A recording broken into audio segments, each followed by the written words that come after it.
15 साल तक तेजस्वी जी के बाबूजी और पिताजी और माताजी दोनों सरकार चलाए हैं। 90 से लेकर 2005 तक कितनों को रोजगार दे दिए। वो चरवाहा विद्यालय खोल रहे थे, हत्या अपहरण बलात्कार का राज कायम हो गया था। नमस्कार, आप देख रहे हैं न्यूज फॉर नेशन। मैं हूं आपके साथ नरोत्तम सिंह। बीजेपी विधायक लखेंद्र पासवान हमारे साथ हैं। आपके सरकार के मंत्री नीरज बबलू कह रहे हैं कि 30 तक 30 लाख रोजगार देंगे। मतलब आप लोग 30 का एजेंडा 25 में सेट कर रहे हैं। निश्चित रूप से एनडीए की सरकार के मतलब रोजगार आप देख रहे हैं ना। जहां 10 लाख नौकरी देने की बात हम लोगों ने किया था, वहां 12 लाख लोगों को अभी तक नौकरी एनडीए की सरकार ने दे दिया। इसलिए बिहार सरकार और केंद्र की सरकार दोनों चाहती है कि बिहार के अंदर रोजगार हो, देश के अंदर रोजगार हो, युवाओं को रोजगार मिले। इसलिए सभी विभाग में वैकेंसी निकल रही है। लगातार बिहार के माननीय मुख्यमंत्री जी, उप मुख्यमंत्री जी लगातार नियोजन पत्र लोगों को बांट रहे हैं और सभी विभाग में नौकरी निकल रही है और सभी विभाग में नियोजन पत्र बांट रहे हैं। इसलिए निश्चित रूप से अगर जो भी बयान आया है तो रोजगार बिहार के नौजवानों को मिलेगा, हमारा देश के नौजवानों को मिलेगा। इससे कहा कि हमारा बिहार आगे बढ़ेगा, देश में मिलेगा रोजगार तो देश आगे बढ़ेगा और देश का बिहार होगा, बिहार का विकास होगा, सशक्त भारत बनेगा।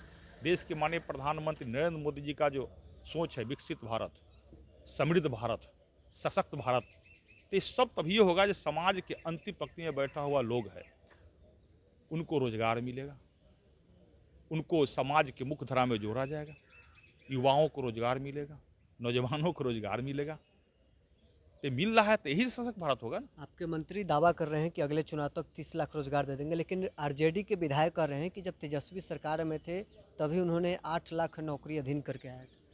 15 साल तक तेजस्वी जी के बाबूजी और पिताजी और माताजी दोनों सरकार चलाए हैं।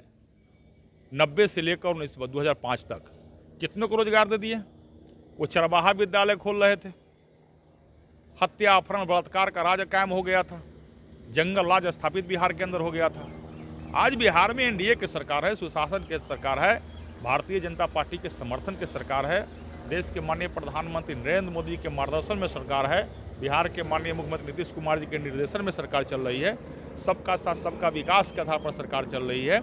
इसलिए रोजगार जो 30 लाख का दावा है, 30 तक 30 लाख निश्चित रूप से मिलेगा। ये तो बिहार में 12 लाख मिल गया, देश की बात कीजिएगा तो ज़्यादा मिल जाएगा। नहीं, वो बिहार की ही बात कर रहे हैं, लेकिन आरजेडी के लोग जो कह रहे हैं कि शिक्षकों की बहाली तो तेजस्वी जब सरकार में थे तभी हुआ था ना। तेजस्वी जी सरकार में वो तो आओ सनम और जाओ सनम है। उनको विभाग में ठेकेदारी और पीएचडी में क्या हुआ था, पीएचडी विभाग में उन्हीं के विधायक, उन्हीं के मंत्री थे। करोड़ रुपया का टेंडर जो है बंदर बांट किया गया था। जब नीरज सिंह बबलू जब सरकार में आए, मंत्री बने, तो सारा के टेंडर को कैंसिल किया गया। तो ये 17 महीना में तो लोग खाली टेंडर प्रक्रिया में लगे रहे, उसी में सब उनका बीत गया। एक और आरोप आरजेडी विधायक है कि ये लोग 30 तक 30 लाख नौकरी की नहीं बात कर रहे हैं, ये लोग भ्रष्टाचार करने की अपनी 25 से 30 के लिए सोच रहे हैं। आरजेडी की विधायक को भ्रष्टाचार पर बोलने का कोई नैतिक अधिकार नहीं है, क्योंकि भ्रष्टाचार कहाँ से शुरू हुआ है, आरजेडी के गोश्त से ही भ्रष्टाचार शुरू हुआ है। अब उनका जो नेता है वह भ्रष्टाचार के कारण ही जेल गए हैं, खुद गए और पूरे परिवार को भ्रष्टाचार में ही ले गंगोत्री में डुबाए हुए हैं। तो जो जिसका राजनीतिक उत्थान स्वयं भ्रष्टाचार से हुआ हो, उस पार्टी के किसी भी लोग को भ्रष्टाचार पर बोलने का नैतिक अधिकार नहीं है। अब मान लिया जाए कि आने वाले चुनाव का एजेंडा रोजगार ही होगा। निश्चित रूप से सशक्त बिहार, समृद्ध बिहार, शक्तिशाली बिहार, युवाओं को रोजगार, मजदूरों को रोजगार, समाज के अंतिम पंक्ति में बैठा हुआ लोग है उसको समाज के मुख्यधारा में लाना, ये सब है। और सबका साथ सबका विकास। गांव-गांव में सड़क का निर्माण हो गया। आज देश के माननीय प्रधानमंत्री जी 3 करोड़ गरीबों को पक्का मकान दिए हैं। उसे बिहार में भी लाखों लोगों को पक्का मकान बनेगा। हर घर में बिजली हो गया, हर घर में नल जल हो गया। स्वास्थ्य, हर पंचायत में स्वास्थ्य केंद्र भवन बन रही है, हर पंचायत में स्कूल भवन बन गई, शिक्षकों की बहाली हो गई। यही है ना विकास जी। तो मेरा मुद्दा एनडीए सरकार का मुद्दा होगा केवल विकास।